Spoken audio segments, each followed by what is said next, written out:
flowering leaves of all these life-giving trees that flow in the breeze, giving us the air to breathe, came from the seeds that sons and daughters had sown, passing down histories through stories, genes, and bones. Hear the whispers of the past, dictate your prologue, a generational griot through which memories are prolonged. So we reach down like nourishing waters to seek truths, except we receive nourishment when we're digging the roots. Have you taken a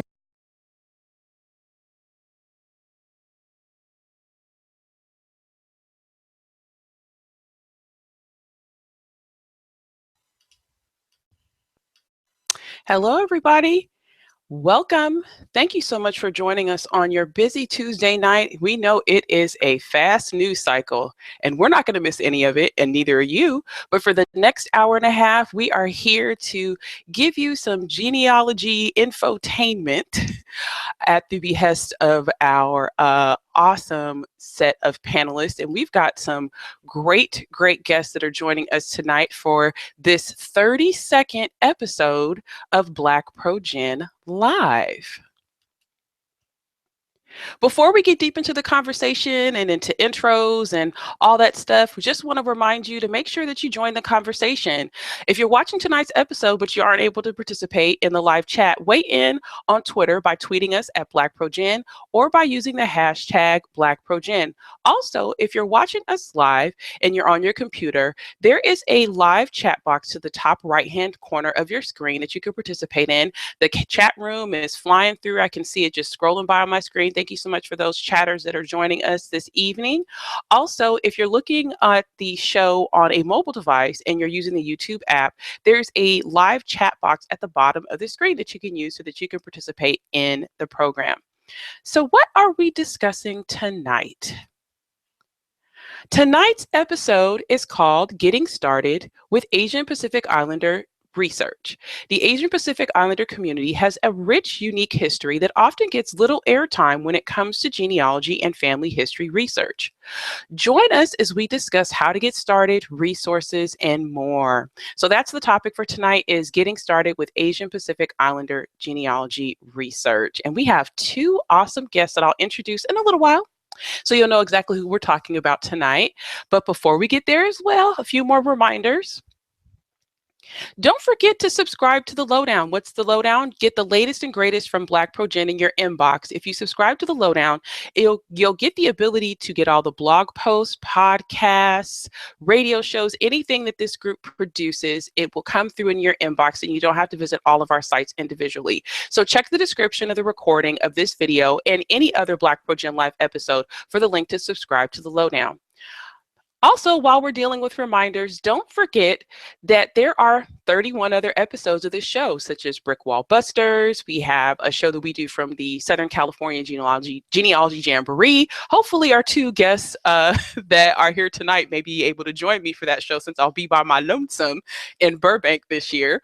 Also, Tales from the Genome, BlackProGen Revisited. We have a lot of shows. There's a just think about that. It's 30 plus hours worth of BlackProGen that are just sitting there on YouTube. So be sure to check out our catalog of episodes to see all that we have available. And before we get into doing our intros with the main panelists tonight, I just want to go ahead and introduce our two illustrious guests that will be joining us and giving us their expertise for the evening. Our first guest that we're going to talk about is Linda Okazaki. Linda Harms Okazaki is a fourth-generation Californian with a background in education. Linda is a member of the Association of Professional Genealogists, the Genealogist Speakers Guild, and the Daughters of the American Revolution. So she's a daughter right along with Shelley and with True. She currently serves as a president of the California Genealogical Society. She's an active member of the genealogical community in California and beyond, and she is particularly passionate about teaching Nikkei, those of Japanese ancestry, to research, document, and share their personal family stories. Our second guest for the evening is Kalani Mondoy. Please tell me I said your name correctly. I got it. I got a moderate thumbs up. All right. Kalani Mondoy has spent 28 years assisting Hawaiian, Filipino, and Portuguese families researching their genealogies and translating documents written in Hawaiian, Spanish, and Portuguese. Oh, yeah, I need to come to him. He lends his expertise and advice in autosomal DNA and interpretation to the Southern California Genealogical Society's DNA interest group meetings and has assisted adoptees and unknown parentage. He is an FTDNA project administrator for the Polynesian DNA Project and the Hawaiian Islands Project. As a co-administrator for the Azores DNA Project, he consults on autosomal DNA and explains how to do genealogy research to the Brazilian members of the project. So, those are our two awesome guests who are joining us this evening. I'm your host, Nika Smith, with a shorter haircut this time. We're going to go ahead and let our panelists that are normally here with us unmute themselves so they can introduce themselves. Let's start off with the youngest person in the group who has sound at the beginning of the show and a Gumby. That would be Alex. That would be Alex. Go ahead and introduce yourself. Hi, I'm Alex. I'm happy that I can join from Oakland, California. All right. All right. Next up, I'll just go from left to right. In my window would be Dr. Ellen Fernandez-Sacco. Unmute yourself. Hi, this is Ellen Fernandez-Sacco from Tampa, Florida, and I'm glad to be here tonight. It looks like a great show. Yeah, and you know what? I remember last episode, they just had the framework for the bookshelves. Now we see the bookshelves. Yeah. which are pretty awesome. All right, next up is the person wearing the hoodie with the National African American Historical Museum on, Museum of History and Culture. I'm sorry, I will be there this Friday. I cannot wait. Yes, That's okay. Me. That's me. Yes. Good evening, everybody. This is James Morgan, coming to you from still outside in the suburbs of Washington, D.C., but now I'm in Mount Rainier, and as you guys can see, I got a new background because I'm in a new house. So we're very excited to be here, and I look forward to learning a lot tonight. All right, we've got Sharpies to the right, Fez is on the left. All right, Here we go. Next up is Shelley Murphy, Dr. Shelley Murphy. Hailing from Charlottesville, Virginia, family tree girl. All right, next up is Teresa Vega. Teresa Vega representing New York City. All right, last but not least, oh, I'm sorry, there's one other person that's joined us, but in addition to that person who just joined us is our lei-wearing lady of the evening. Hello, it's me, True. And I am so excited to be learning about this research because it's just beautiful over there from what you see of the pictures, and they're in our DNA, and I am just as curious, and I am in Kentucky. All So right, good to and see everyone. you need to keep Kermit handy. I just noticed him. Oh, yeah. It's gonna be a lot of tea sipping after tonight. Yeah. Last but not least, we've got Angela Walton Raji. Unmute yourself, Miss Angela. Miss Angela is muted. Have I been unmuted? Yes, you have. Thank you. Hello, everyone. I'll say aloha for those in the South Pacific, and hello, or what's up, folks, from Baltimore out here on the Chesapeake Bay. I just came in from actually down in North Beach, Maryland today, where I was doing a little genealogical and historical exploring. And greetings, everyone. All right, so everyone feel free to go ahead and unmute yourselves. We have no top 10 this evening. We're actually just gonna get started right with the content because we have a lot to talk about. Go ahead and give, I'm gonna go ahead and give a shout out to the chat room. We've got Maryland, Missouri, Alabama, Minnesota, lots of Marylanders tonight, people who are talking about the National Genealogical Society conference and whether or not they're going. There's a lot of chatters out there. California. Shannon Christmas has joined us tonight, so be sure to say what's up to Shannon, you all. He's there along with our other panelists like Linda Sims, Bernice Bennett. They're over there holding down the chat room for the evening. All right, so let's get to the subject matter at hand. We're talking about getting started with Asia Pacific Islander genealogy research. And people might be wondering, why in the world are we covering this topic? Well, why should we not? Right? There's a lot of cross genealogical areas that go, right? You can't just say, oh, well, only people that are African American or of African American descent need to learn about African American genealogy. And it's the same thing when it comes to Asian Pacific Islander genealogy research. And to be frank, with the number of conferences that I go to, it's a topic area that never, ever gets the amount of airtime that it should. And we really can't even cover everything in an hour and a half, right? But we have to give some footprint to the subject matter. And so there's been a lot of people who've been really anxious to hear about the content. And, we're just so grateful that Kalani and Linda can join us. So the first question we're going to throw out this evening is, what are common misconceptions when it comes to Asian Pacific Islander genealogy research? Kalani, do you want to take that one? The common misconceptions? For the most part, at least in my experience with the people that I interact with, they think it's like any other where you have easy access to records.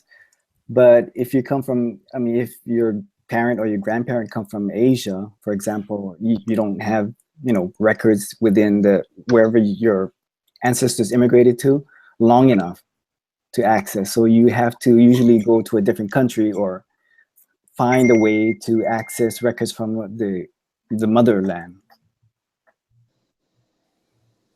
I think there's also a misconception of what it includes. And Kalani and I had talked about how vast a group of people we're really talking about. We're not just talking about Polynesians, but we're talking about different territories that were occupied by different governments. We're talking Fiji, New Zealand, Asia, East Asia, South Asia. It's just a wide range of cultures and languages and governments. Just to add to that, also a huge time frame depending on the country and where and what, and the populations. It's amazing what colonialism can do.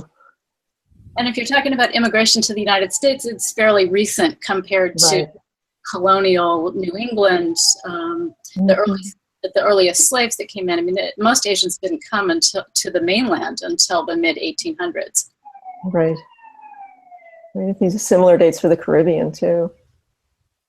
Sounds like there's a little bit of an overlap with that. How does Asian Pacific Islander genealogy research differ from other genres of research? I would say a lot of it has to do with the more recent immigration, because the laws, you don't want to make this discussion tonight too political, but... I don't care. The Asians who came to this country, starting with the Chinese Exclusion Act and the Asian alien land laws, the inability of Asians to become naturalized, those laws really impacted what happened to those people.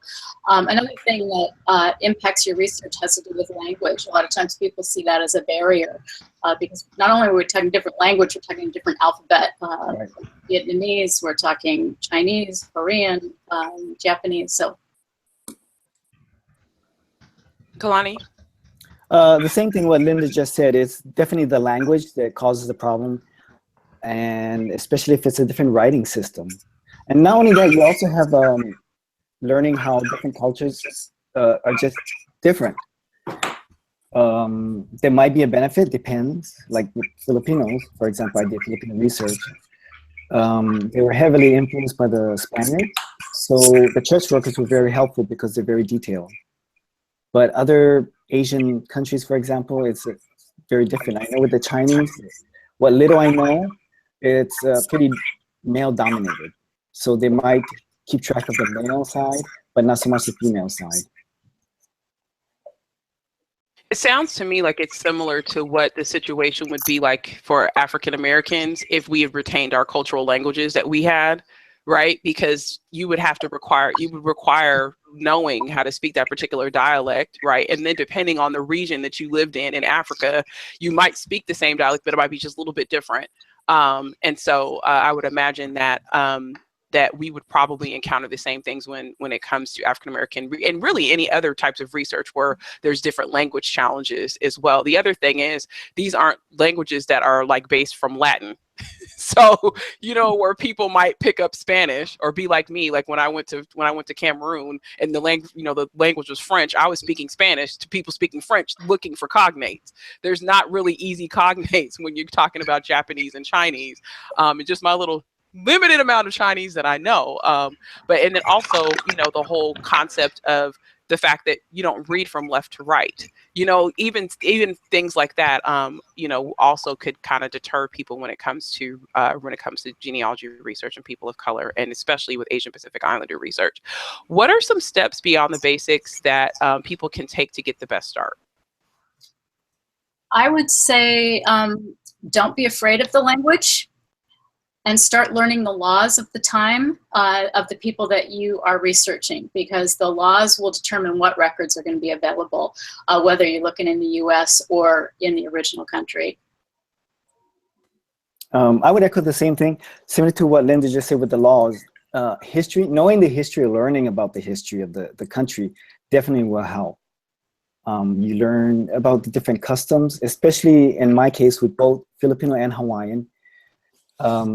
They didn't have surnames. Just recently they had started having surnames. So if you're not familiar with that, you might make these assumptions that everyone, you know, like a straight line, saying my father, his father, and his father before that, they all had my surname, Mandoy, which was not the case. Someone took that surname. And same thing with my Hawaiian side. We, you know, very recently I had people without surnames. Right. Same thing with.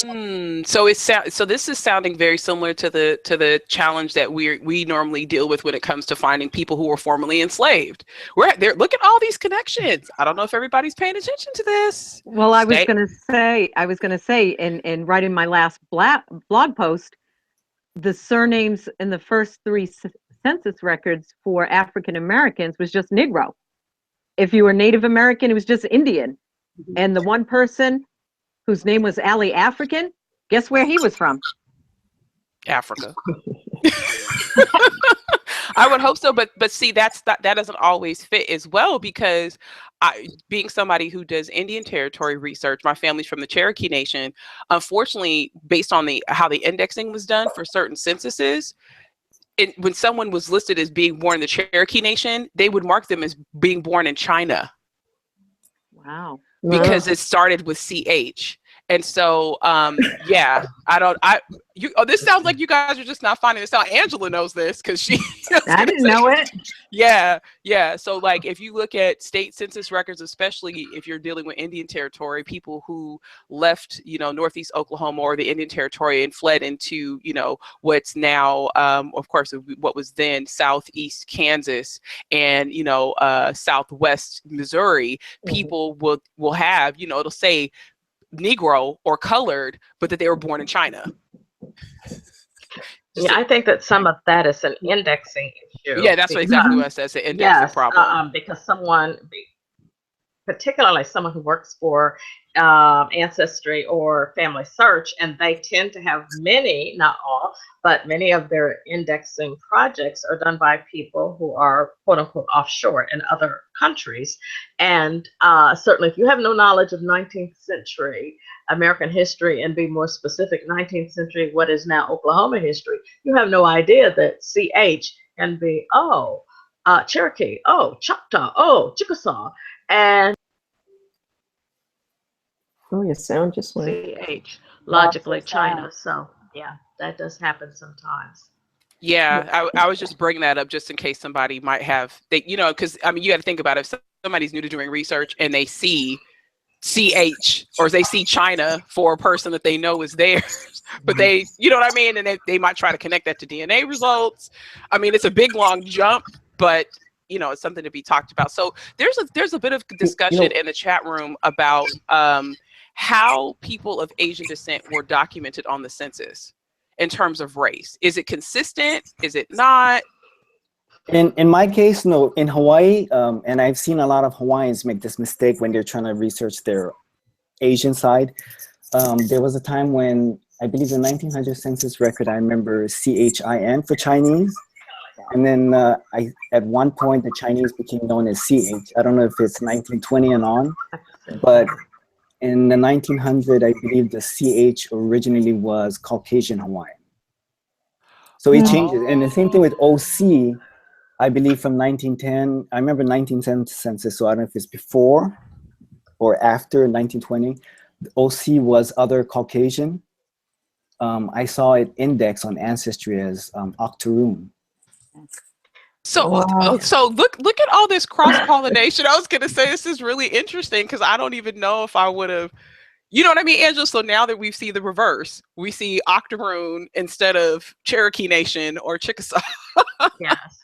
I have seen entire pages of people who are clearly Asian, but have all been listed as Octoroon. But that is because it's very important that we remember to read the instructions to the census enumerators as well. And because I've seen whole pages and I'm like, whoa, Octa what? Oh my goodness. Yeah, it's been very interesting. And whole entire pages. And Octoroon is not an instruction, but they are told to make a decision. Look at a person. If this particular feature is stronger, list them as that. So you have people being paid officially to judge people. And as you know, people in Hawaii and other places, many people in Southeast Asia have many different looks, whatever looks can mean.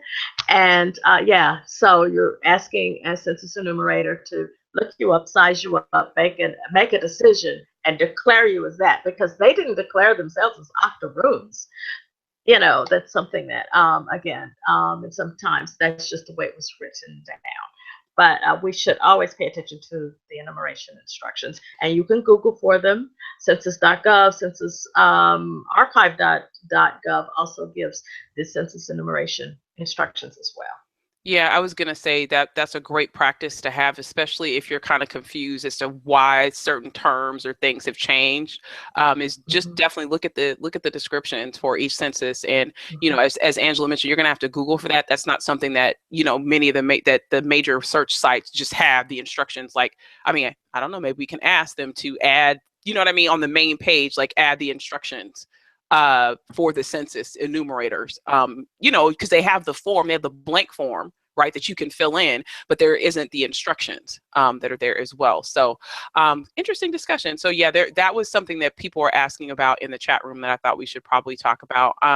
So when it comes to key resources, what are those things when it comes to Asian Pacific Islander genealogy research? And when we talk about key resources, are we talking about different time periods, or is just, you know, overall we can do either of those?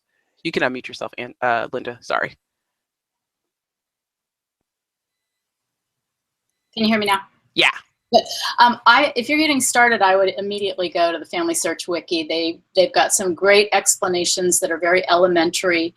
We're talking about so many different cultures. I would absolutely start there. If you are talking Chinese and Japanese, I would also use the information on the National Archives catalog. It's pretty good. Kalani? For Hawaiians and any Asians that went to Hawaii, definitely the archives there, the Hawaii State Archives. They have a lot of information. They have ship manifests for Chinese people and Japanese people separately. Filipinos, I know that is also online. And the University of Hawaii's library, they have a lot of records. And I know BYU, Brigham Young University in Hawaii, they had, what did they have? Hawaii Sugars Plantation Association with the immigrants who worked on those plantations, like my Filipino grandparents. For the Japanese that immigrated to Hawaii, the Japanese consulate still holds immigration cards, and they're written in Japanese, but they're not that difficult to translate. And they give you the address of the village where the person came from and all of the family members. They don't have that on the West Coast. I have a quick question for both of the guests. As someone of Puerto Rican descent, we know that a lot of Puerto Ricans ended up in the late 1800s due to a hurricane as workers who migrated to Hawaii to work on the sugar plantations.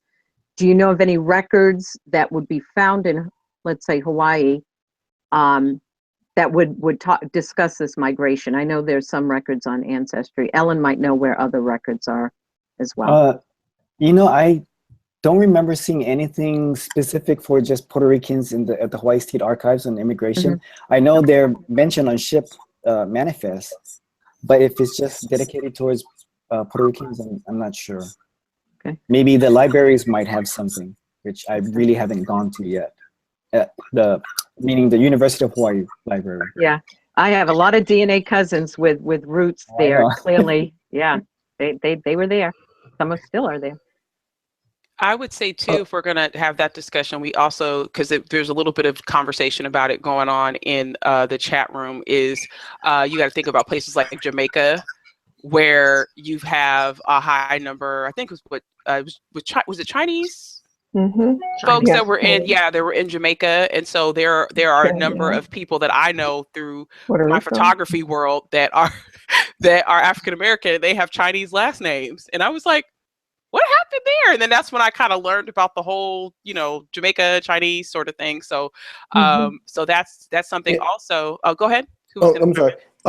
And speaking of which, I want to know, because Teresa brought the word migrations, and I'm not really a student of Asian or Pacific Islander history or what have you, but historically there was a very, very big influence of I know specifically of the Chinese here in the Washington, D.C. area, and I learned about that actually not too long ago. I was, and I'm not trying to be funny, but I was actually at a Chinese restaurant here in the city, and they had a little pamphlet about the building that this restaurant's in, right here in Chinatown, and it was talking about the history of Chinatown and how they had a Chinese community organization. And when I looked at the date, I mean, it was started in like 1845 or something like that, and I was like, what? Like, I had no idea that there was a Chinese community to speak of, let alone for them to have their own community organization and be doing other things politically in the 1840s. I mean, in the 1840s, as far as most Black people are concerned, we were dealing with slavery. So to think that there were people from East Asia here at the same time that many of us were we're trying to get away on the Underground Railroad, I mean, that's something that we don't really think about. And I think that's part of the miseducation of being a part of like the television generation. So can you talk a little bit about that, and what was the earliest periods when you start really seeing the Asian migrations into the United States? If we're talking about the mainland, you're going to see Chinese coming in the 1830s and 1840s, but the biggest wave of Chinese will come in with the gold rush. And then the next wave of Chinese is going to come in with the Continental Railway. So that's where that influence came. The earliest Japanese came in about the late 1860s, but then there were some government problems, and then the biggest waves of Japanese started in the 1880s to the mainland. I think Palani, they also came to Hawaii around the 1880s. You mean the Japanese or the Chinese? The Japanese. Yes, right before the Portuguese, the Portuguese started in 1880s. I can't remember now which ones came first. With the Chinese, I know, like what you mentioned, the gold rush, it was that time when I see a lot of immigration records, but there were still Chinese people there before that too. Yeah, and that was the thing that's just surprising, because I'm aware of with the railroads and the gold rush, but to find them in Washington D.C. in that kind of a political organization, I was blown away. I really was. So, would you say this, it was a similar situation, of course, in San Francisco? I mean, that's a huge, thriving community that's been there for a very long time when it comes to the Chinese and, even pre-1906 earthquake communities that were there, and then when you're talking about that time period, you also have to wrap in, the different laws that were instituted to sort of block the Chinese from, quote unquote, taking jobs from people of other ethnicities, so it's making, outlawing opium and using opium dens and things like that, and, criminalizing stuff. And then how, granted, I'm going a little bit off tangent, but how that kind of started the whole prison pipeline system, and the whole drug war as we know it right now was based off of the treatment of Chinese people with regard to opium. If you have not heard about that, you probably should look at maybe like the house I live in. It's a great documentary that talks about that, and then the criminalization of drugs, and how it's disproportionately affected people of color, African Americans, Asians, stuff like that. And let's see. I have a there's- question. Go ahead, Shelley.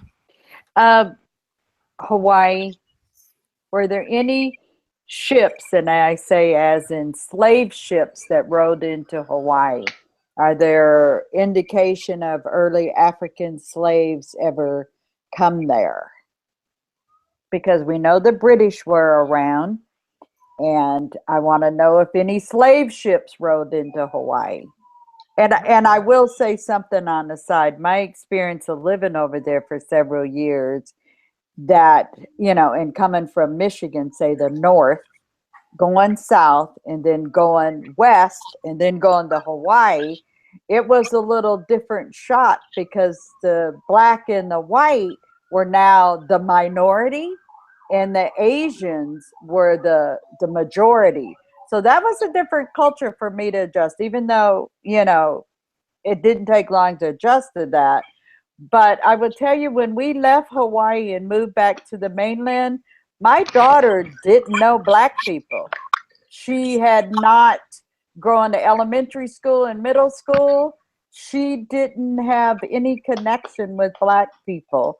And then we went into the South. So it was a little culture shock for her, and transitioning from leaving the islands and coming here to the mainland. But back to the ship question. Do we know if there was any slave trade going on in Hawaii? No slave trade that I know of, but I know there were early African Americans there. I remember a story about it, or read it somewhere. Yeah. But he was from the U.S. Correct. You could have That's members the of only thing I saw crews. too. I can't imagine that what we know as the Atlantic slave trade would have people sailing through what is it, the Strait of Magellan to get up to the Pacific. One of the things, slaves were cargo, and slaves died, and you wanted to make money for your cargo. You're going to risk their now sailing towards the South Pole because there was no canal, and to get there to get rid of your cargo, which you could have gotten paid months earlier, putting your cargo in the Atlantic. And I would find that just very irregular. That would be very unusual to see that. I've never read that there was, but I would find it kind of illogical if one was looking at it also from the business that it was. But the reason I asked about is if there was any slaves that came there, because as living there, I looked just like a local.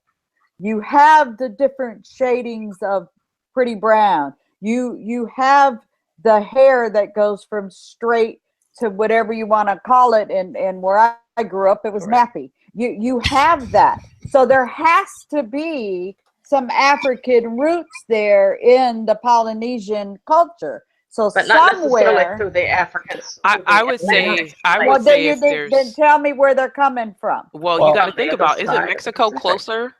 And didn't Mexico have slaves?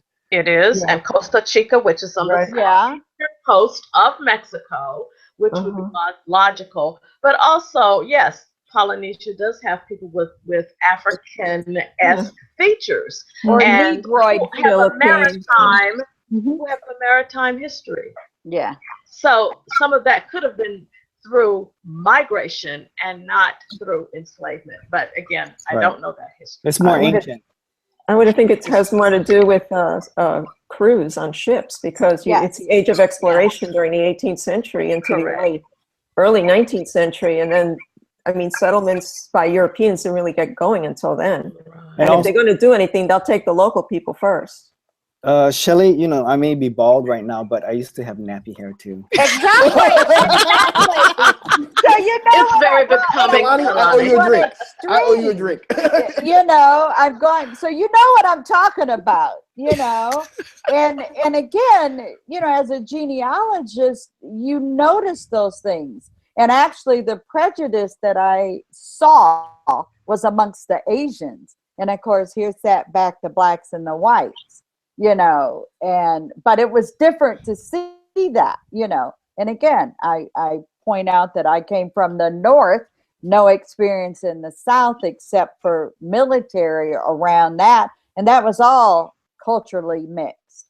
So anyway. So quick question, in terms of the culture there, because I mean, we talked about the sugar plantations and things like that when it comes to Hawaiian research, Polynesian research, like, you know, that's an area that I feel like gets a lot of, you know, this whole arena just doesn't get a lot of airplay. Like, if you have Hawaiian ancestry, I mean, what do you have in terms of what you have available to you? What do you mean by Like available? just records? Because I mean, you know, we hear plantation, we automatically go, you know what I mean? Like, we think of ledger. Did they get, you know, were they paid? Did they, you know what I mean? We think about it from the sort of like chattel slavery perspective, but was it different in Hawaii? That's the question that I'm asking. Oh, and you know, I just posted something on my Facebook page, 3 days ago. The wages that different ethnic groups are getting paid from 1892 on the plantations. Of course, the Americans were the highest paid laborers, if there were any. Mm-hmm.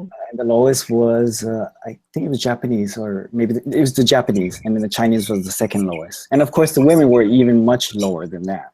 And the Okinawans were lower than the Yes, Okinawans. Japanese. Love my Okinawans. Yeah. So why would they make a distinction between just Japanese and Okinawans? So Okinawa was colonized by Japan. It has a completely different culture. It had a different calendar.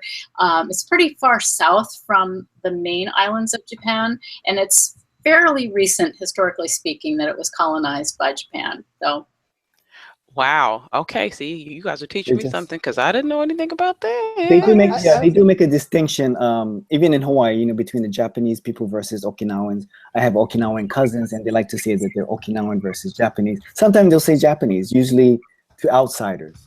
But within the family, they'll say, you know, oh, my Okinawan grandfather, or we did this Okinawan thing. They just like to identify as Okinawan. I have a question. Colin, I think I want to target this more specifically to you, I think. One of the biggest surprises that I got when I did my my DNA test results was that I had some Polynesian going on and some East Asian, and to this day, I have no idea where that comes from. And I've seen a couple of other African Americans or people who identify as African American who have that in their DNA background, and I have no idea where in the world that would have come from at all. I don't know if there was a brother with an afro and some nappy hair that was. I don't know. So can you I know you don't know my genealogy personally, but just can you give me an understanding as an African American where that may have come from possibly? I'm going to have to see that very commonly. Not very commonly from Ancestry, but I've seen something similar on 23andMe. So I'm going to assume that any African American that tests at Ancestry that comes up with some Polynesian is because it's picking up the Southeast Asian category, which doesn't exist at Ancestry. But they only took samples from 18 Polynesian people. And the thing is, Polynesian people have Southeast Asian background. Kalani, I'm going to step in here and also discuss, again, Southeast Asian. Some of the haplogroups also are representative of Madagascar as well, especially the B4, whatever. Whereas my family's haplogroup is M23, only found in Madagascar. So a lot of times if African Americans are showing some Southeast Asian coupled with, again, I stress that, with markers from East Africa, South Central Africa, normally that is more of an indicator of Malagasy roots. So that's something to be aware of as well. I maintain my granddaddies did get around, so I'm gonna. The case is not closed. Oh my God! Where were the Dutch running the slave ships? Everywhere. Was it that?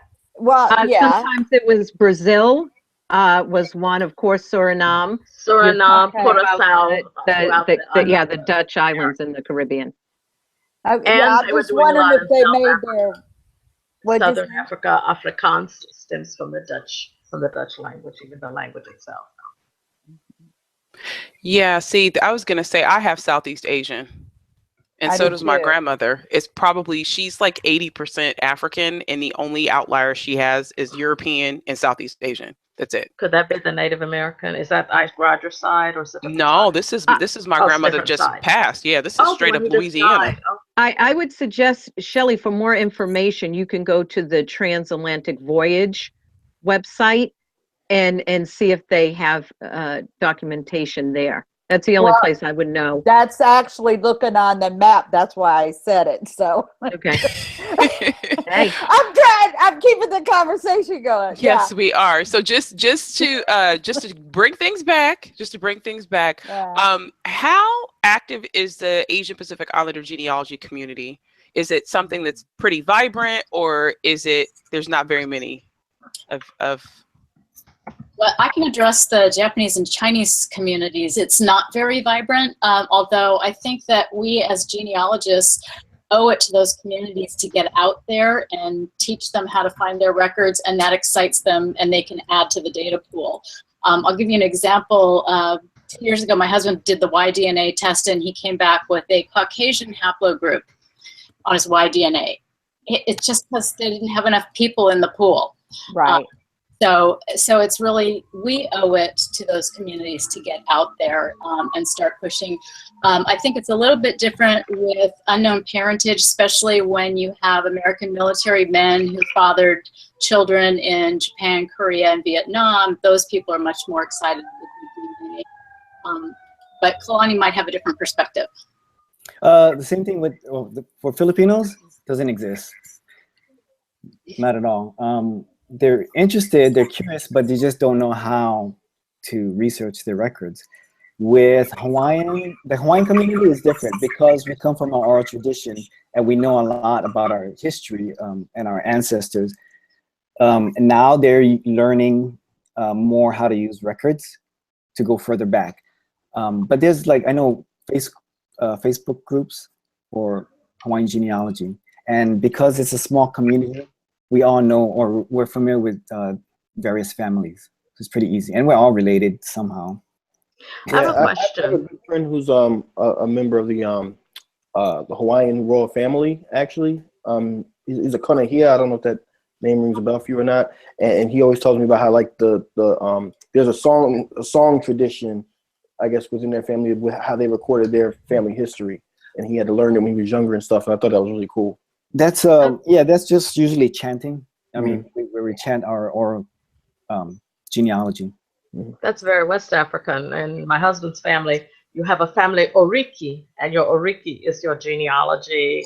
And usually the women in the family, the older women, can sing anybody's oriki. So it's fascinating to hear that.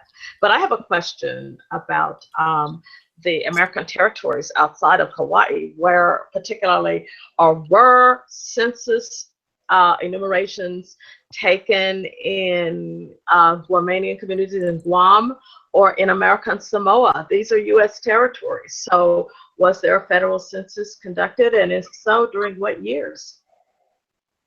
I am not familiar with that. Me neither. And with the Samoan community, I know they have their oral traditions put on paper, and it's at the Family History Center. But with census records, that's a good question. I mean, with Hawaii, there was territory, right, in 1900. But before that, Samoa was when, and how about Guam, also an American territory? I really don't know about that. I never even bothered to look. Interesting. But I'm going to look tonight. Yeah, I'm sitting here thinking the same thing, and I think I'm trying to think. I keep thinking of the British and the Canadians, and I don't know what kind of records they might have influence over there in Hawaii, but very dominant landowners as well. Greed, a lot of greed, trying to get more, but I don't know what kind of records they might have had.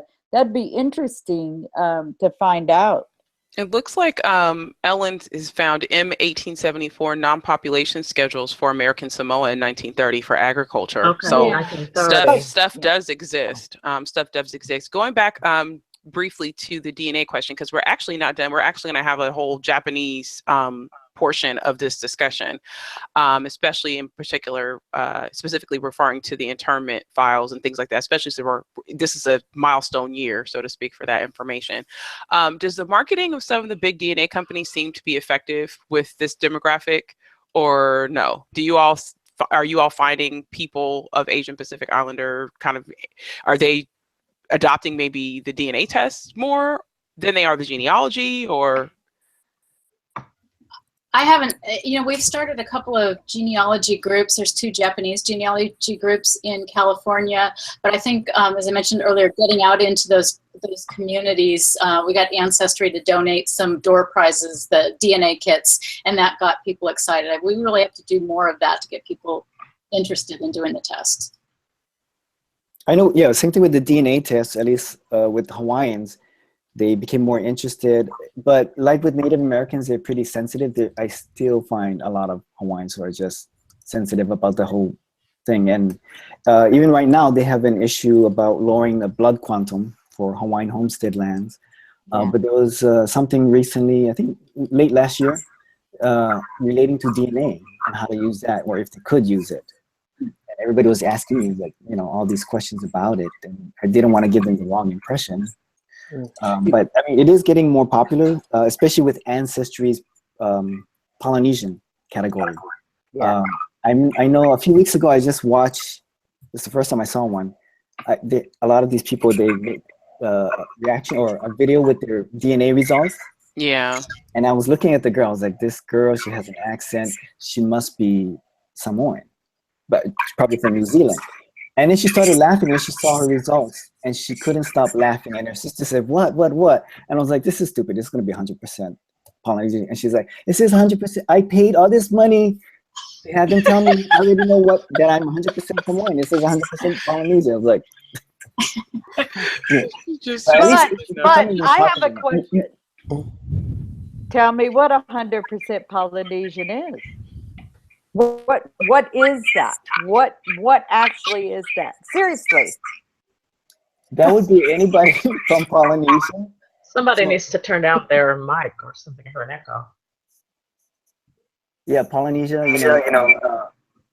mean, is it more geographic? I think it's you, Linda. I think you need to. No, I was gonna say. Yeah, everyone. While you're not talking, just mute yourselves. I just need everybody to do that. There's a lot of feedback.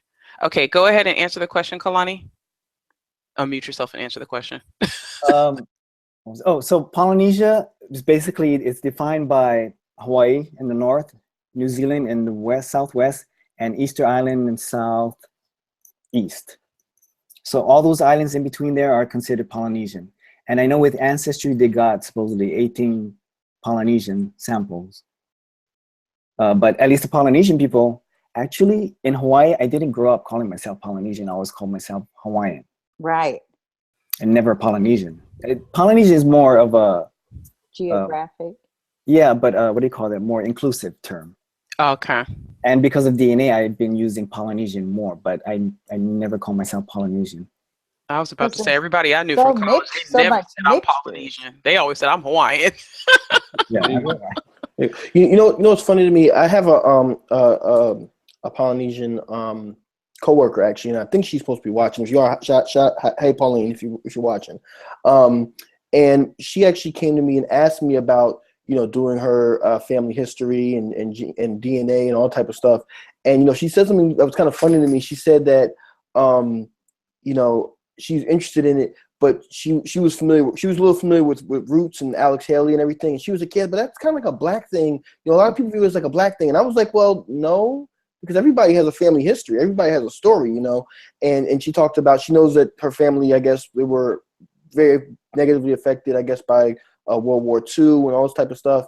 And, like you said, there's a lot of sensitivities around that. And, I think sometimes marketing and whatnot, it creates the situation where it's like, well, that's people over there, they do that, but we as a group, we don't do that. And I think that's very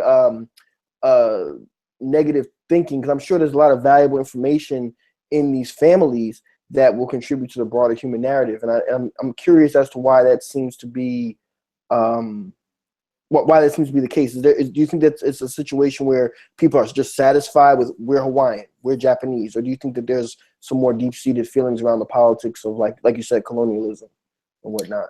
I wouldn't call it colonialism, but I know in my case, I was just curious because growing up, I found, I heard that my Hawaiian grandmother was Portuguese. And I was just curious because the island I grew up on, we didn't have many, well, we did have mixed Portuguese people. It's just that culture wasn't celebrated like it is on other islands. Mm-hmm.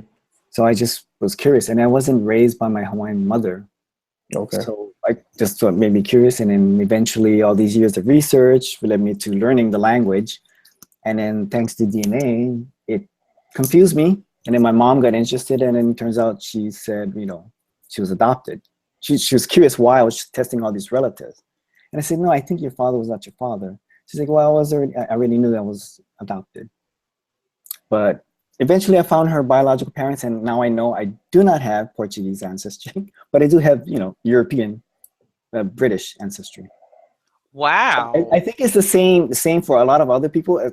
I know with other Hawaiians, they're curious. I don't know why, but they're always curious about their foreign ancestor, the one that was usually a whaler. They're like, well, my ancestor was a whaler. I was like, come on, everyone wants to say that. And guess what? Guess who had a whaling ancestor? Me. You did. I know. That's like, I was going to say, me and Angela are normally the outliers with the Indian princess, right? Everybody wants the Indian princess, and we're like, oh, we have it. Are you sure you want her? Oh my gosh. Okay, so chat room is just flying. FYI, everybody, they are over there having lots of discussions, lots of questions. People, Shannon Christmas mentions that there's maybe a society for descendants of the Hawaiian royal family. Never heard of that. And I know to ask after the episode. Oh, gonna say, yeah, there's maybe another episode. I'm not sure about that. Just lots of conversations about Dutch slave trade. It's all over the place like we are, but that's okay. Linda, we're gonna focus a little bit on Japanese internment stuff. I have some of the clips of the stuff that you sent over, and I'll share my screen, and I'll go back and forth with you just so you can kind of give an explanation as to what some of these things are that we're sharing and where you can find these things. And this is awesome. I think the panel is really gonna like some of this stuff, and when it comes to the actual records.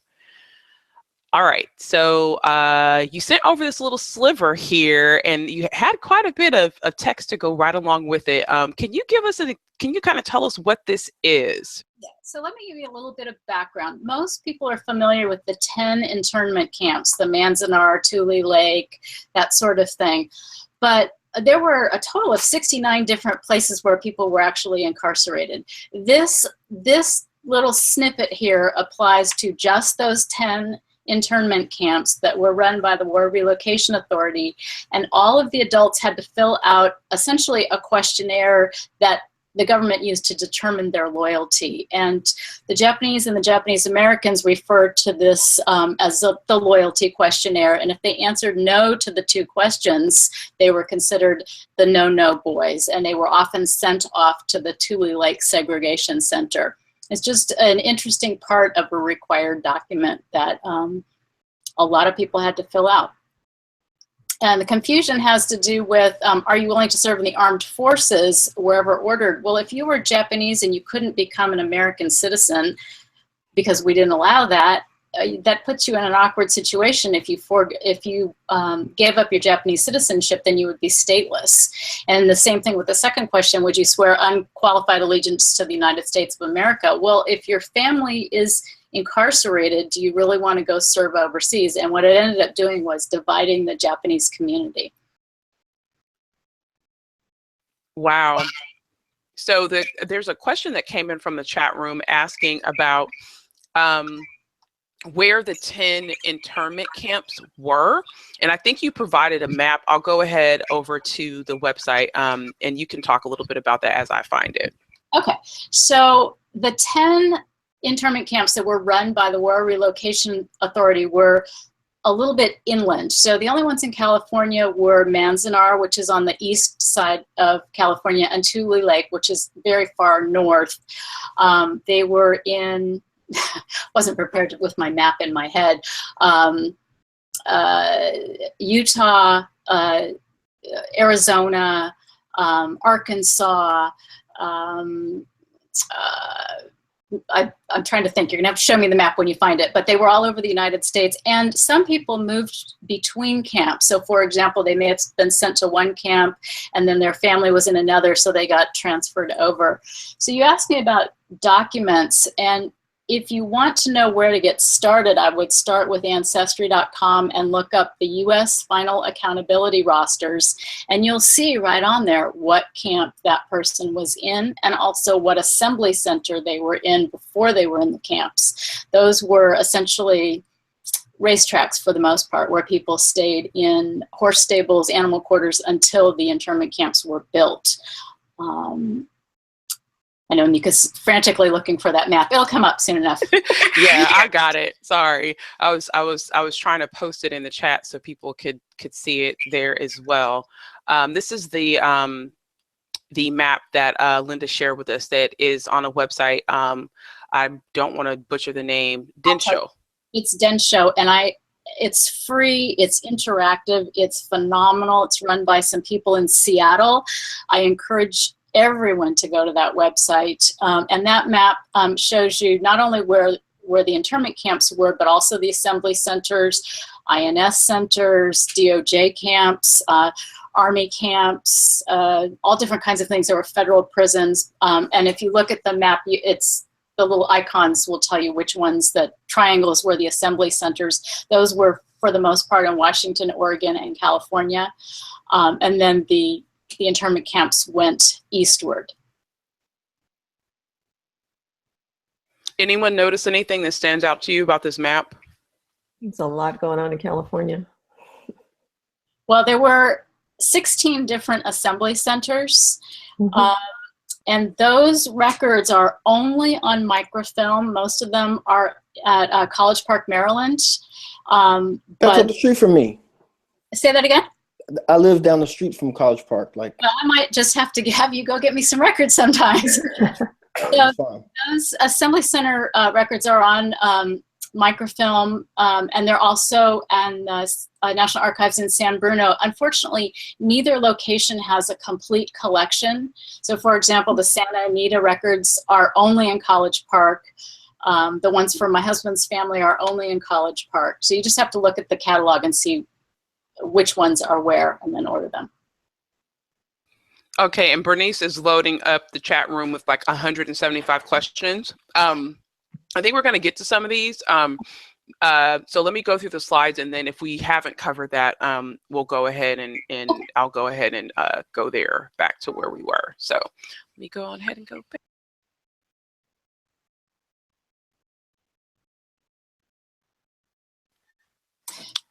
So this enemy alien case files are very interesting. So the many of the Japanese immigrants were arrested, and the U.S. government actually put together the names of the potential arrested people to be arrested before Pearl Harbor. This happens to be my husband's grandfather's arrest warrant, and the date is actually the date. It was issued within hours of Pearl Harbor, December 7th, 1941.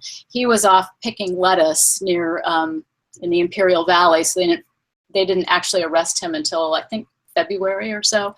But these enemy alien case files are held also at College Park. They're very interesting.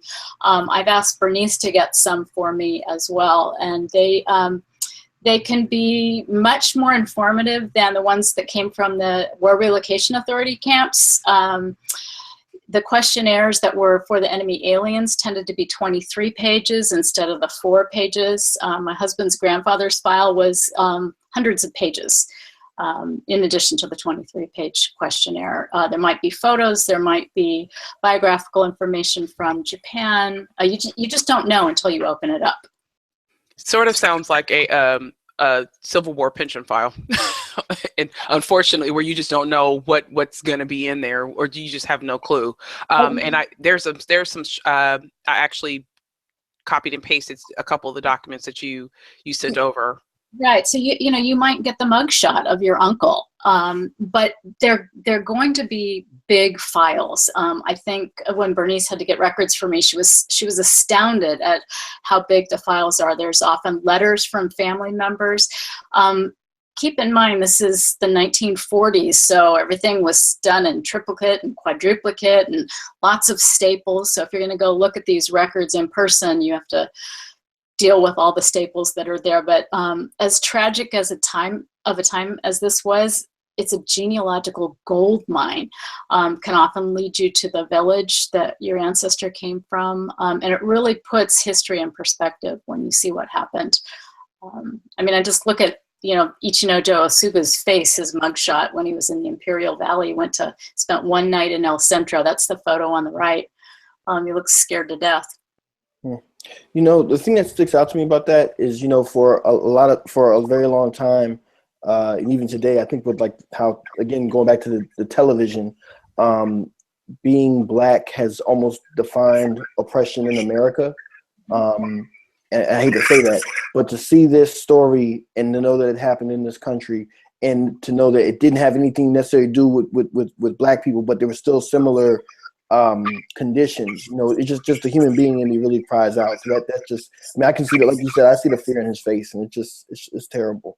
Mm-hmm. My heart really aches for him.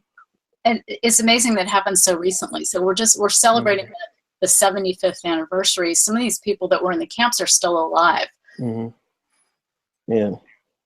And then the crazy thing is, like, a lot of us who may not be of Asian descent have relatives who are fighting in the war. Like my father's father was in World War II overseas and all that type of stuff. So it's just it's the hypocrisy of democracy, as somebody once said. And some were born there. Don't forget. A colleague last week that I met in Arkansas, because I passed by the sign pointing to the Jerome relocation, or I'll call it a concentration camp, the internment camp in Arkansas, in southeast Arkansas. I passed by that last weekend, and the colleague that I was writing with pointed out that she met someone who was born there, and what he had to go through later to be able to even obtain a birth certificate. He was not considered an American, although his parents were American. They were all interned there, and then he was born there and had never had a birth certificate issued. Absolutely amazing. What he had to go through to get a birth certificate. It's amazing. Travesty. America's history.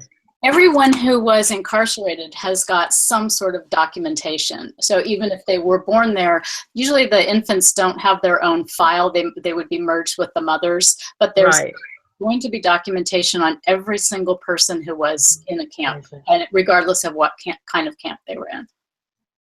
I was just going to also, for the viewers who were watching this, if you're looking at an advice, you might not be able to see everything that's captured on these forms. In addition to the obvious things like the fingerprints, you've got distinguishing characteristics like a cut scar, left thumb, hair color, skin color, eye, weight, height. All these things are captured. The place that they were at, the date, all of these things are included on this form. And I'm noticing this notation at the bottom that says arrested by FBI agent, El Centro, California, and booked Imperial County Jail, El Centro, California, to immigration, February 24th, 1942. So this is just, I just also want to go ahead and get to the chat room, because there were several questions that were asked regarding these particular files. And we also had our questions as well. Hold on, let me go back. So we talked about where they're available. We talked about College Park, the fact that they're available there. And, they're the different record groups. You would have to research that. Another question is the information in the files classified, or can anyone just copy them? Okay, it depends on the file. The War Relocation Authority files, those are in DC, record group 210.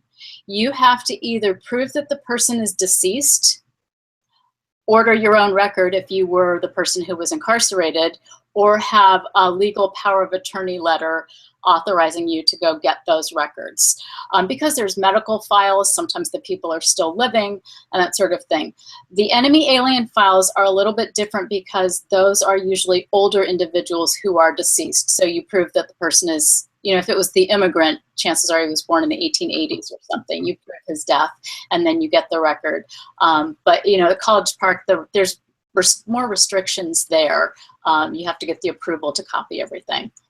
Okay, and can these files be ordered from the National Archives in Washington or California, like if you're trying to order them online? So what you're going to want to do is go to the National Archives catalog. Just type in Japanese American internment in their search box, and it will take you to pages where you can order the records directly. So if you're looking for the enemy alien file, it will tell you right there on the catalog how to order that from College Park. It will tell you right there from the catalog how to order the War Relocation Authority record from DC. There's not a whole lot of files in California in terms of strictly internment camp files. Okay, and then the other question, was everyone Japanese targeted for internment, or was it just certain people? So it's kind of convoluted. The War Relocation Authority camps were for Japanese, Japanese Americans, and people who were mixed Japanese. There were also Germans and Italians who were incarcerated, and then there were Japanese Latin Americans who were essentially kidnapped, brought to the US, had their passports taken away. This mostly applied to Japanese Peruvians. They came and they were sent to Crystal City, Texas, which was a Department of Justice camp. Most of those were used in a prisoner of war exchange. And you may have read recently, last couple of days on Facebook, a post about 81 German Jews who were brought from Latin America and sent to a camp in Louisiana. Where in Louisiana? I have to go back. It's on NPR. The name of it was Camp Algiers, but I'm not sure where that is. I was going to say, if it's Algiers, and that might be near New Orleans or right outside. But then, you know, Algiers is kind of a name that, you know, gets used a lot. So I'm trying to make sure I got all of Bernice's questions because she asked about 75. And then I think one of the last questions is, okay, so I love Ellen. She's like our link sleuth. She just, she can bring up, we mention it and she brings it right up. Are there any genealogy societies that people should join for Asian Pacific Islander genealogy research? Yes. If you are doing Chinese research, there are two groups. The Southern California Genealogical Society has a very active Chinese special interest group. They're always doing all kinds of educational programs. They've got something coming up this summer. They've recently come up with a new, I think it's on CD now. It used to be a book on doing Chinese history. And then in Northern California, there's a Yahoo group, Chinese Family History at Yahoo, I believe is the website. And that's facilitated by Grant Din, who works through the Angel Island Immigration Station Foundation. For Japanese, there is also a special interest group at the Southern California Genealogical Society called Nikkei Gen, and they have a Facebook page. And we're going to be at Jamboree at the World Roundtables doing volunteer consultations on Friday morning. So if you're going to Jamboree, go to that. And then we're starting a Northern California Japanese genealogy group. Yay! So just to let everyone know, since Ellen is the link sleuth, she produced this link. I'll put it in the chat for those of you who are watching and are in the chat room. This is from WNO, the NPR affiliate in New Orleans, talks about Camp Algiers, New Orleans Forgotten World War II Internment Camp. And this is a part of the series. It's actually a podcast. And it details, you know, everything. This is just crazy. This is something I think we all need to read up on. It just mentions briefly part one of this story left off at the point where Camp Algiers on New Orleans West Bank, as I mentioned, I thought it was in Algiers, which is on the West Bank in New Orleans, became known as the Camp of the Innocent. That's where the U.S. put the deportees who were not only not Nazis, they were Jews and Hitler resistors. These detainees were relocated to the safer, more laid-back conditions of Camp Algiers, separated from the Nazi sympathizers who they'd been rounded up alongside. Wow. Wow, wow, wow. That's pretty amazing. I also want to mention there were a lot of Germans that were sent to Crystal City, Texas as well. And sometimes they don't get as much recognition because they were smaller numbers than the Japanese. But there's a great book out called The Train to Crystal City, and it kind of compares the Japanese and the German experience and how they were both used as pawns in a prisoner of war exchange. Wow. I'm telling you, this is great information. I'm telling you, people are probably going to watch this quite a bit because we talked about quite a bit in the time that we have before. Oh, okay, so let's see. Yeah, Angela just shared a photo of the internment camp that was in looks like Drew County, Arkansas. Let me go ahead and share that so people can see. It's kind of a little bit hard to see. But she mentioned that the camp that was near where she was recently was actually torn down. They have a historical marker there now, but that's a photo of what it used to look like. All right, before we get to the next segment of the show, is there anything else you guys want to throw out in there before we head on into Ask Mariah? I'll just point out. Oh, sorry. Go ahead. Oh, I'm sorry, Angela. No, I was just going to point out I was on Family Search a minute ago, and there are 92,000 records from Guam on Family Search, including obituaries and a few other things. So there's a little bit out there for that particular U.S. territory. So. Yeah, I just wanted to mention that one of the camp structures is they brought it to Los Angeles, and that's at the Japanese American Museum. I visited that some time ago, but it's amazing to see the structures, and it's sad when they're just removed from the landscape. You know, it makes it easier for people to forget what happened. To erase the history. Well, I would say yes and no, because someone's preserving it, and we're currently going through a revolution right now of people removing Confederate statues. Right. So it's sort of a gray area. Well, it was a big deal, I guess, like 20 years ago. Yeah, we'll talk about that a little bit more later when we get to current events. Yeah, whatever could I mean, right? We want to thank our two illustrious guests for joining us and for the chock-full information that they provided us tonight. The chat room is saying fantastic, great information. Thank you so much. This was awesome. You all feel free to stay along with us.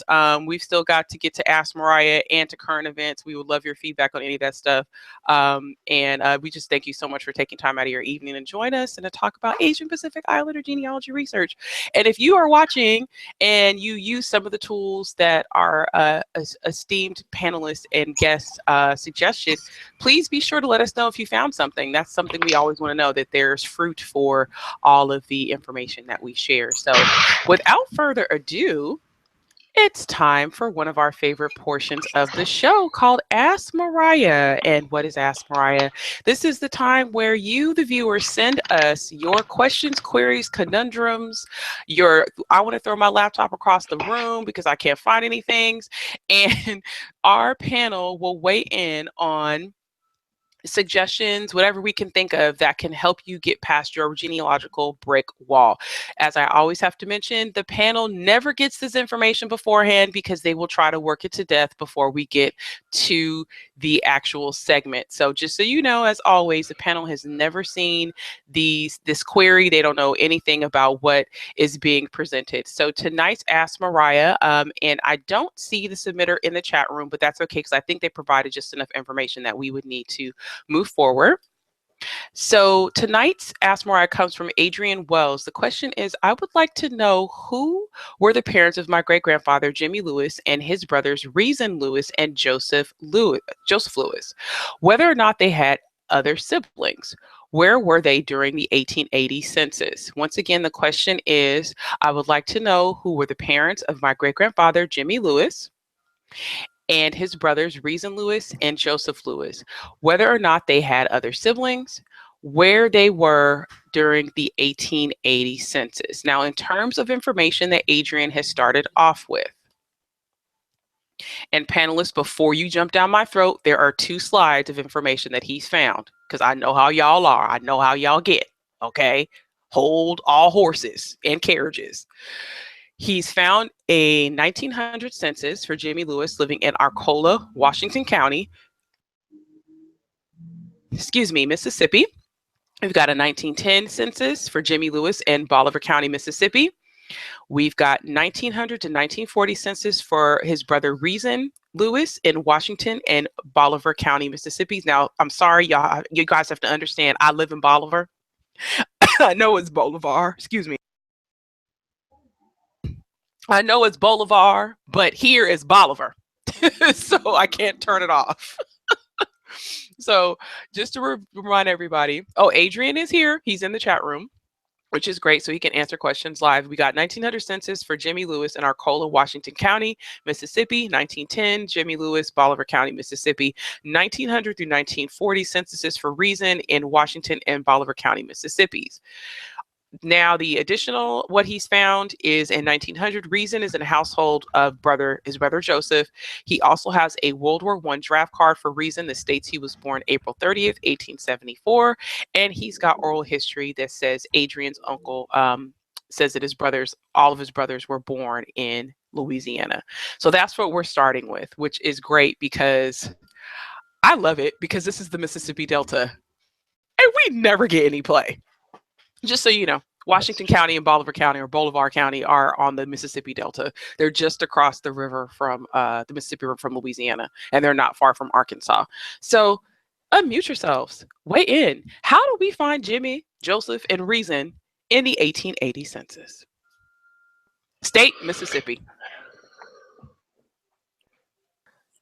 I would first of all look at their ages in 1900, since he has them, and then start to look at any and other activity that they could have been involved in between 1880 and 1900. If they were young, meaning school age for Mississippi, there's the educable children's list, which I suspect Adrian has already looked at that, but just in case, I'll mention that for the state of Mississippi. During multiple years, sporadically, through the early 1900s, there was a census conducted of young people who were school age, and even in the 1880s. So hopefully, if someone was there, maybe he could locate them if he's not already done that. Secondly, I would also take a look to see if anyone in the household between obviously 1880 and 1900 could have been in the military, perhaps a parent, perhaps. Military meaning the Spanish-American War, which occurred in the 1890s. And so certainly would take a look at that. And he already mentioned World War I draft cards. So, but I would analyze that a little bit more, looking at closely who the employers were. And I would also look at that entire reel of microfilm, because those records that are microfilmed for the draft, at least on Ancestry, are pretty much by county, and you can walk and do like just walk through that file and look to see who else was around. We know spelling doesn't count, so I would spell and misspell neighbors and everyone else, just to get some other hints, if possible, from that.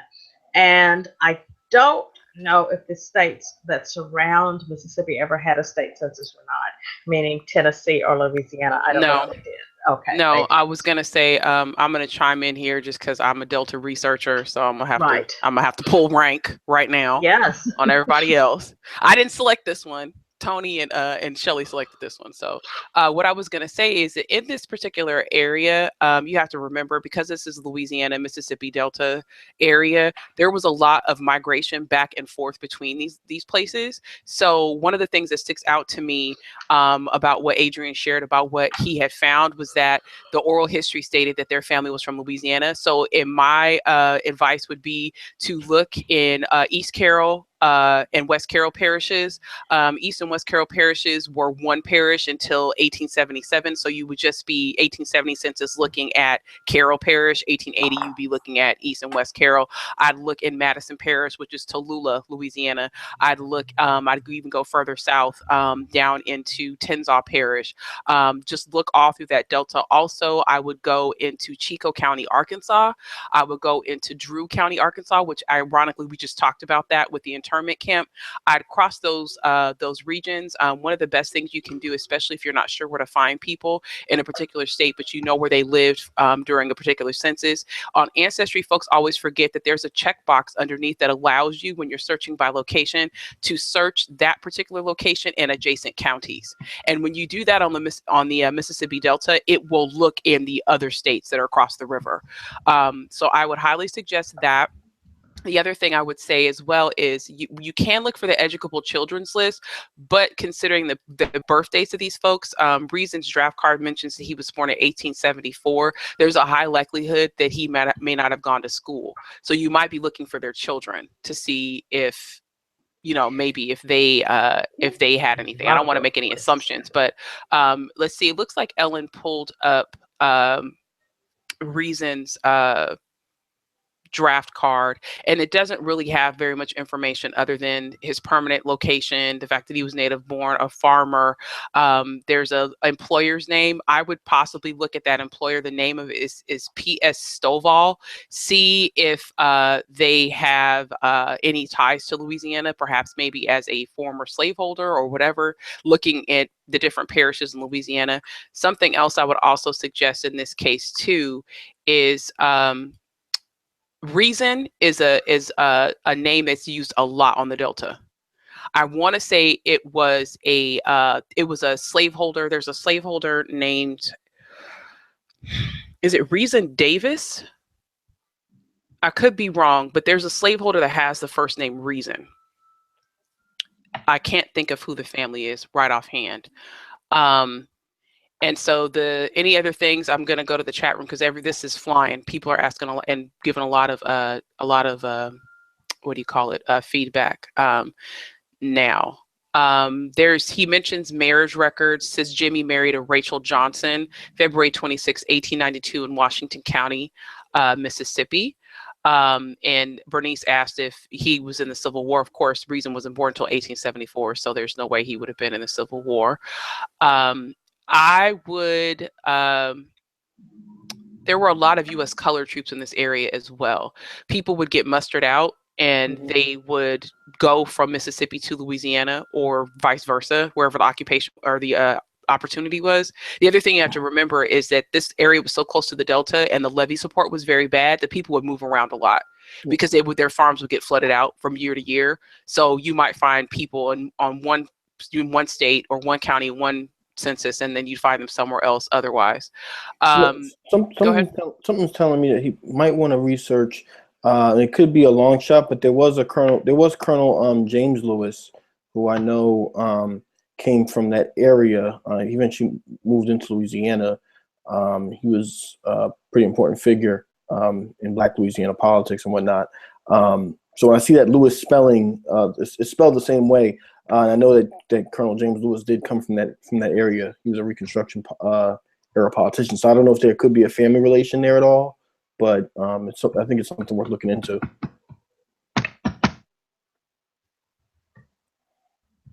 Anyone else want to chime in?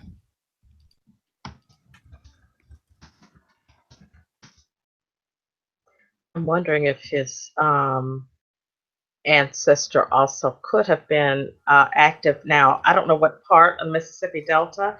I know that some of the benevolent societies, Mosaic Templars and the Knights and Daughters of Tabor, the 12 Knights and Daughters of Tabor, were extremely active. In fact, many of them were the founders of Mound Bayou, Mississippi, which is also on the Delta. I don't know what county, again, I'd have to actually look that up, but that's sort of something that's coming to my mind, that perhaps some of the benevolent societies, there may have been some sort of activity. Does he by any chance have any names of additional siblings, or are those the only names? That's the question he asked, was he's trying to find additional siblings for these folks. Angela pulled it out of me. I wasn't going to say it. They were in Louisiana. They had 4 grandmasters who were Lewises, with the same exact spelling in terms of within Grandmaster of what of the Prince Hall Grand Lodge of Louisiana for the Masons. They had 4 of them. There was James. I wasn't going to say that, but there was Colonel James Lewis. There was John G. Lewis Sr., Scott Lewis, and John G. Lewis Jr. John Sr. was the father of Scott and John Jr. I don't know a whole ton about their family history, except I do know that at some point they had a Canadian connection at some point in time. And then James Lewis was of a different family, but that I know that there was a Mississippi connection there, but I don't know a whole ton about them. But they're prominent enough that you never know. It might be a long shot, but you never know. Mm-hmm. That's very interesting. What years did these Lewis individuals pass away? Do we have a year? I don't believe so. Linda Sims brought up a great point, which is very true. The early marriage records are in the counties. They are not in Jackson, meaning the state archives for Mississippi is in Jackson, Mississippi. And so Linda is suggesting to take a trip down to the county courthouses and or see what Family Search has available on microfilm. Also, I would also suggest perhaps going to Jackson and looking up the death records, because the Mississippi Death Index does not exist. You have to actually go to the state archives, and Mississippi is one of those states. When you walk in the state archives, you're like, oh, this is beautiful. And you're like, why is none of this online? Like, it frustrates you. It frustrates me. I would say I'm looking at this 1900 census for Joseph, his wife Sarah, son James, and Reason Williams, and I'm not Williams, I'm sorry, Lewis. Doesn't appear. What county again? This is Washington County. This is still the Delta. So this is Greenville. Yeah, this is Greenville. Exactly. Right across from Chico County. That's why I brought up Chico County. Yeah, right. But I was by that bridge last week. Yes. I would take a look at Chico. Look around Lake Village, Arkansas. Very, very seriously. Take a close look and see what may show up. Especially because that river was always shifting. Yeah, and he says that Reason died in 1985. What? Really? Wow. It was 110? No. Really? Really? Okay, we'll see what he says. 111? Okay. Based on this census, they've got parents with birth locations of Louisiana. So I'm thinking you need to look on the Delta. I would even go he was as far. 111 when he died. Yeah, I would even go as far. I would even go as far south as Concordia Parish, which if you cross the river, you're in Natchez, Mississippi. I'd even go as far as that. I'd go from Concordia Parish, Tensaw Parish. I'd just go all the way up the Delta, and all the way up to East and West Carroll Parish, and just search those locations. Granted, Lewis is a common surname, but Reason Lewis is not so much a common name. You have to play with spellings. Rezin, RE. I would even do a wild card search for this. Let's see. Ellen's found a slave registry for, looks like, a Lewis in Bolivar County, Mississippi. Adrian says that Reason was 110 when he died. Wow. A lot of longevity. Yeah, which is great. Is there an obituary for him? There should be. Yeah, I would see, is there an obituary, especially since it's 1985? I know that the Greenville newspapers are actually on Ancestry up to a certain date. I would also check newspapers.com, genealogy bank, see what's available there. And I want to say Greenville's also on Chronicling America as well. And yeah, I would do that. The next step, of course, as always, would potentially be DNA. seeing who shows up as a match. The other thing I was going to say, sorry to cut you off, James, is that this region in particular, when you're talking about Issaquah County, Washington County, Bolivar County, Mississippi, a lot of these Delta location plantations, especially in this spot, the owners didn't live in these locations. They actually lived in Natchez, or they lived in New Orleans, or they lived in Little Rock. They were run by agents. So you know, so and in some ways, like I want to say, we just talked about this, Angela, Issaquah County had more slaves than white people. Wow. Yes, yes, yes. So let's see. So I think, yeah, Chronicling America is great. I would say, I think he's got enough fodder. This is one of those situations where, especially in Mississippi, if you can't find it online, it doesn't mean it doesn't exist. It means that you just have to go there, unfortunately, because they don't make it very easy for you to do research there, you know, really beyond or before 1900, in my opinion. It just sucks, but that's just the nature of the beast, unfortunately. Anything else we want to add in before we get to current events? When in doubt, DNA test. Yeah. Well, I think it's important to be fair, though. DNA won't necessarily give him the answers to the questions that it had, unless he connects with someone, obviously, who's taken the test and who's descended from the same people. The one thing with DNA, I think the challenge or the question is, I'll ask, have lots of people who live down on the Delta taken DNA tests? I think it's a question to ask. I think they have. Honestly, Good. I think well, because the thing is, they may not live in the Delta, but their ancestry's from the Delta. So, you know, so the thing that I would say with that is sometimes, and this has been my experience, they know just a little bit more than you do. And when you put those two things together, then you can kind of break through some walls. So I wouldn't necessarily wave the white flag on that. So hopefully, Adrian, we've helped you in some ways. I hate to be the killjoy with this when it comes to the state of Mississippi, but it's just like that there. I'm sorry, baby. You just have to go there and do your research on site, and don't, you know, even if you can't find something at the state archives, or maybe you want to reach out to somebody like a Linda Durr-Rudd, or, you know, someone else to go and do research for you on behalf of yourself at the state archives, don't rule out going to the county courthouse, because as Linda Sims mentioned, you know, there is a high possibility that that, you know, the information is at the local level. So if you have a question or conundrum or whatever it is that you need some help with, guidance with, whatever it is, feel free to submit it to us for Ask Mariah. You can always do that. There's always a link to it in the description area of each and every recorded episode of BlackProGen Live. Yeah, we're hoping that we helped Adrian. And sorry, you guys, anyone who does Mississippi research understands why I'm being a killjoy about this. It's just like that there sometimes. So anywho, we have quite a few current events to get to tonight. The first one, and I'll just touch on this briefly, is there is a legacy of the Mississippi Delta, because we're talking about the Mississippi Delta right now, of people of Chinese descent. There's actually a NPR series called Our Land. We actually covered another iteration of this particular series earlier in the show. I forget which show it was. Maybe it's like 28 or 29. And we talked about Mound Bayou, Mississippi, and whether or not there was going to be a resurgence of that. And so this podcast just briefly touches on the legacy of the Delta Chinese. I know where my family's from in East Carroll Parish. There have been Chinese folks there since really since the 1800s. You can find them on the 1880 census. They were there picking cotton, and in fact, there's a family that's still there now that operates a grocery store. They've been there as long as my family's been there. So just wanted to kind of put your interest into listening to that podcast. It's actually really, really great. The next current event submitted by James, and you know, FYI, James, I hate the Daily Mail. I just hate the Daily Mail. But I love you, though. I know, I love you too, but me and the Daily Mail are just boo.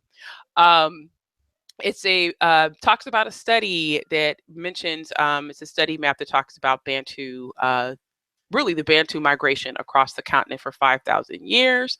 It's really interesting information. Is there anything you want to share about this? Because we've got 2 more current events that we need to get to tonight. Just personally, I just think that the thing that I've always zoomed in on with DNA studies like this is the genetic diversity of Africans in the diaspora versus that of Africans on the continent. A lot of times people in our families get this idea of, oh, we're going to find the village, quote unquote. And it's like, no, you came from a multitude of different people on the continent. That's really the main thing for me. Rightfully so. And of course, before we end for the evening, how could we not talk about the statues in New Orleans? I know. So if you've been under a rock, perhaps, maybe you have, or maybe you've been following the former FBI director's car on the freeway through CNN. You may not be aware of everything that has been going on in New Orleans. Right now, there is a huge debate, debacle, tussle, whatever you want to call it, regarding the removal of several Confederate statues in New Orleans and around New Orleans. It's been very heated. Folks that are the pro-statue side have they are bringing their heavy artillery guns. People are protesting for, people are protesting against. I will say that the city was alerting folks as to when they were going to take the statues down. They decided to stop doing that. In fact, they will do it in the middle of the night with armed guards. The people who are doing the projects are not, their identities in terms of the companies who have been contracted are not revealed to the public, because those that were involved who were announced as being the contractors would receive death threats from folks as a result of their involvement in the removal of the statues. And the other thing that those particular companies, the ones that have gone through with removing the statues, they are in bulletproof vests. There are snipers positioned throughout the location, just in case somebody decides they want to try it. And so it's removal, but it's in relocation. It's not complete desecration. And so we talked a little bit about this earlier when we talked about the sort of tearing down of an internment camp or buildings from that, and then it being shipped to California. Ellen mentioned that. What are your feelings about this? Because, I mean, it is heated. I mean, I saw somebody hurling the N-word around at folks who were for removing the statues. I've seen poor Mitch Landrieu, who's the mayor of New Orleans, his family history has been called into question, and people are saying he's doing this because he's really Black and he comes from a few people of color. I mean, it's just all over the place. You all know we have to talk about this. There's no way. I see True over there fanning herself. She's got a Barack Obama fan. Don't all jump in at one time. America hasn't changed a bit. I think it's a challenge. Yeah, it's splitting communities bad, and it's an uproar. We're seeing stuff like the 1860s. I'm sorry. Well, I think it's because we've never dealt with the issue. Hey, let it stay, but put it there in the right context, saying, look, this was the past and this was bad. Not that these were great men who did great things for their country. Their country was only 4.5 years old before Lee surrendered. Their country began in 1861 and ended in 65. It was 4 years old. There was no country called CSA. So, hey, if it's there in the right context, these were individuals who, decided to rebel against the Union to which they belong and to which they salute the flag right now and get very the battle flag. You don't stand right. But the fact is that, hey, tell it and put it in the right context. You could say this was the past and this was bad for what it was. It was not a country, a nation, a heritage. It was only 4 years old before they were defeated and became a part of the Union again. But that we have another narrative surrounded by those who wave it every time they want to do something cruel to someone, and they'll wave it and states' rights, and but that's the problem. It's used for something very, very negative, violent, hate-filled, vitriolic, whatever adjective do you want me to use? So, just put it in the right context. It can stay if you say what it was. Don't glorify this as a hero. This is just a traitor to the nation where we live now. Hey, whatever. I mean, my thing is, go back to what Shelley was saying. It's like, is it dividing communities, or are the communities already divided and nobody's just saying anything until these things happen? Well, because my thing is this, right? It's like I'm the northerner, right? So I've been calling Yankee everything. Too. Yeah, right. So I'm from Jersey, fine, whatever. We have the best pizza. Forget about it. But my thing is this: all 4 of my grandparents are from the deep south, and I ain't never seen none of them flying, waving those stars and bars, nothing like that. And let me tell you something right now. On my mother's side, you can't get more south than Dothan, Alabama. You just can't. I'm sorry, right? So let's be honest. Sometimes history can be used as an educational tool, and sometimes it can be used as a form of propaganda. And that to me is what it is. My last point is this. I told somebody a long time ago that was a Confederate reenactor. I said, well, that's cool. If you're descended from Confederates and whatnot, fine. And truth be told, a lot of black folks are too. But here's my thing. I am descended from these people were fighting to keep enslaved. So I'm not going to shed no crocodile tears over removing any of those darn statues. I'm just sorry. I just don't. Sorry. Well, the other thing I would say too, and this is the point that Mitch Landry keeps making, which is absolutely 100% correct, is that a lot of these statues were erected not during the time of the war. They were done well after, and it was done as a way to intimidate people, right? Throw it in your face. Just throw it in your face. And with the bottoms of the statues, one of them specifically said white supremacy.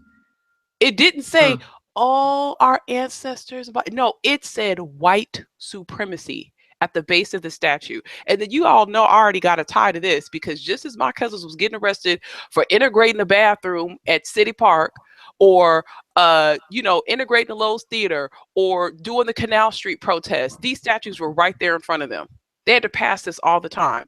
And Karen Royal's in the chat, and she lives in New Orleans, and she says she's glad that they're coming down, and that, the fact that the proper context was never there. So kids who are passing these things, it looks like the adults are signing off on this. Mm-hmm. Right? So, I'm of the frame of mind that, because the biggest concern is, well, we're erasing history. My point is, about whites only and colors only signs. Right? You heard about him? Mm-hmm. How'd you hear about him? Did you see it at Walmart or Target lately? Didn't think you did. It was in a museum. In the proper context. Why can't these things be put into the same context? That's the point. Put it in the proper context. You need a huge museum. That landscape is unbelievable. Around it. And we need to be realistic. It's not going to happen. They're not going in the museums, and the cost of the money, what the city of Charlottesville found out is that the cost to remove this thing, now they're talking about selling it. They don't even have the right to sell it. It's protected. It's under the historical whatever. Their Robert E. Lee statue in this park was put in 1923, described as Nika or James, whoever they were talking about. And it's been there. And the thing of it is, you can't pass that park or go to the public library without looking at Robert E. Lee.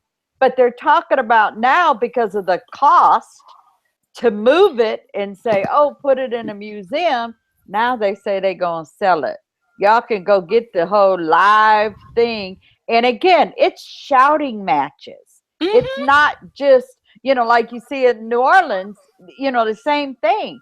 People are at their wits' end with this, because a lot of people just don't understand that person of African descent that has to keep getting slapped looking at it every day, or having to pass by it, or even having to clean it because it's in the park and they work for Parks and Rec.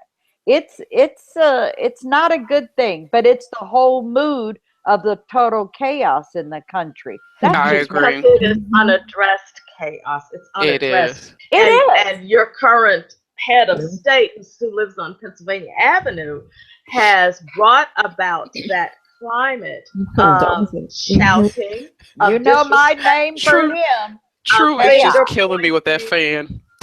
of mocking people, of really, really, really contentious behavior towards another human being. And now that's considered okay. And we know we have plenty of people in our own genealogical circles who are supporters of that humanoid. And so, you know, hey, we know that. But he's made it acceptable. I would just say, though, I mean, there's this, in my opinion, I mean, of course, the folks who sympathize and want to acknowledge the Confederacy, all that kind of stuff. Yes, you can do your reenactments, all that stuff. But to me, every time somebody sees that statue, you got to think about the fact that, to me, it's almost like walking past your rapist every day. Yeah. I mean, well, a flow of microaggressions and micro insults. Yeah, like, you know what I mean? Like, you've got to walk past that location that you were assaulted or that you were victimized. You have to walk past that every day. You know, if someone's watching this and they're not quite making the connection between, well, gosh, it's a statue bot. But no, you know, it's just like, it's like if you lived in the neighborhood that the plantation that your ancestors worked on and you had to walk past that every single day or walk through those cotton fields every single day. You know what I mean? There's a reason why our ancestors left the locations that they were in, why they migrated out. There's too much of a reminder. What is one of the most beloved American films?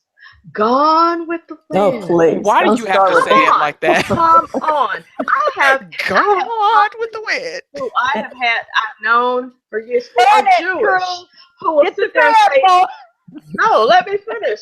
I have colleagues who are Jewish. Oh, didn't you just love Gone with the Wind? And I just look at them.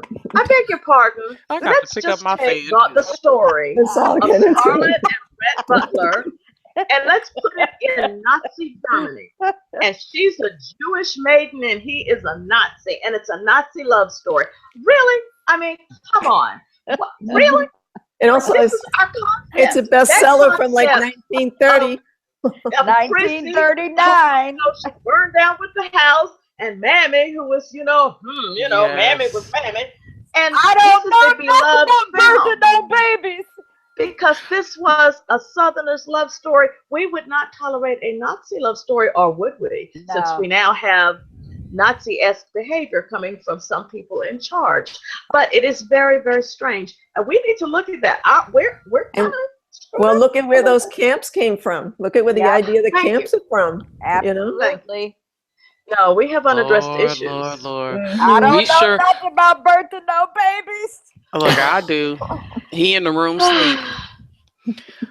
Lord. Well, we will never figure it all out on our own. We won't. But this is the space to talk about it from a genealogical perspective. So if you have comments you want to share with us about the statues, if you were saying, you know what, why are you guys like so adamant about this, hashtag us, tweet us. You might get a response back, you might not. Anywho, our next show is going to be on Tuesday, May 23rd, same bat time, same bat channel. We're going to be talking about people of color of the West. As more and more people migrated west, people of color populations began to emerge in new areas. There would be no Jimi Hendrix if there was no Seattle. Learn about records, resources, and more regarding people of color and their history in Colorado, Oregon, and Washington. So be sure to join us on Tuesday, May 23rd, 2017, 8 p.m. Central, 6 p.m. Pacific, 9 p.m. Eastern. Also want to go ahead and remind you to be sure to tune in to the programming of some of our panelists. We've got the Researchers, the National Archives and Beyond Blog Talk Radio with Bernice Bennett, who is currently in our chat room. Thursday, May 18th episode is going to be My Extreme Ancestry with Karen Batchelor. We've got the next iteration of the African Roots podcast with Angela Walton Raji. That will be coming out this Friday, May 12th. Also, our dear friend, Dear Myrtle, has Mondays with Myrt and Wacky Wednesday each and every Monday and Wednesday. Also, I want to remind everybody that our own James Morgan will be presenting at the OGS Columbia, Maryland chapter meeting this weekend, Saturday, May 13th at the Owen Brown Community Center, 6800 Cradle Rock Way in Columbia, Maryland. He'll be talking about, I believe, fraternal stuff. Am I right? I think so. All right. Also, don't forget, To be sure to subscribe to The Lowdown by BlackProGen. Make sure you get all of our blogs, podcasts, and more. We've had some interesting posts that have come out this week. Teresa was talking about hang root. Nika outed a Cherokee Cherokee chief as a slaveholder and ancestor. Ellen blogged a lot of resources. That was a great follow-up to our People of Color in the Northeast episode when it comes to Latino, and Caribbean genealogy resources. If you missed all of that stuff, it's probably because you're not subscribed to The Lowdown. So be sure to check the description of each and every BlackProGen live episode and recording to get the link to subscribe to The Lowdown. Also, don't forget, be sure if you're watching this episode or any others to tweet us at BlackProGen and with comments, hashtag them with BlackProGen. Let us know if what we're sharing with you is helping you in your genealogical research, or if you have some suggestions or resources or things that you come across that you think may be relevant to the topics that we're talking about. Be sure to tweet us and hashtag BlackProGen. Also, just to let you all know, me and True have an informal Twitter meeting every Wednesday night. I think tomorrow's the last night. If you watch Underground, oh Lord, I don't know if we're gonna make it through, because it's Noah finally found out that Rosalie was pregnant. Don't say. Well, okay, let me add here, Brother James over there, he helped me reconnect with a distant cousin because of Underground. Yes. James had posted a question if there were any Masonic brothers involved in the Underground. And I know through my Newark line, I had my third great uncle, Jacob D. King, had a son-in-law, Thomas F. Washington, he was a Mason. And both of them, Jacob D. King, of course, had an Underground Railroad house. And both him and his son-in-law were members of a relief association that helped fugitive slaves in Newark up until the verge of the Civil War. So James connected me to Jean Hill, who comes from another old Newark family that called the Rays, and I've been tracking those Rays, and it turns out that we're related. One of my Thompsons married a Ray, so we're all connected now. And I'll be writing an upcoming blog post on some of my Masonic ancestors, and we were able to exchange a lot of information. So thank you, James. That's all I want to say. All right. And I was gonna also make sure we have to big up Angela, who is a crazy woman and decided to embark on a 52-week project. I'm only on post 2 of mine. I might not get through the whole year. Angela has been featuring families of freedmen of the 5 civilized tribes. So if you're not subscribed to Lowdown by BlackProGen, you're going to miss all those blog posts that she's been doing with those. Any final announcements before we shut everything down? Chat room, thank you all so much for staying with us the whole time. Shannon Christmas, Kim Allen, Bernice Bennett, Karen Royal, big up to New Orleans, and I'm mad. Regina Calloway. James, I was about to say, Regina Calloway, Karen Royal. I don't know if y'all are friends with her, but they had an after Jazz Fest thing at her house, and honey, she cooked, and it even had vegan options. And I was so jealous that I was not there.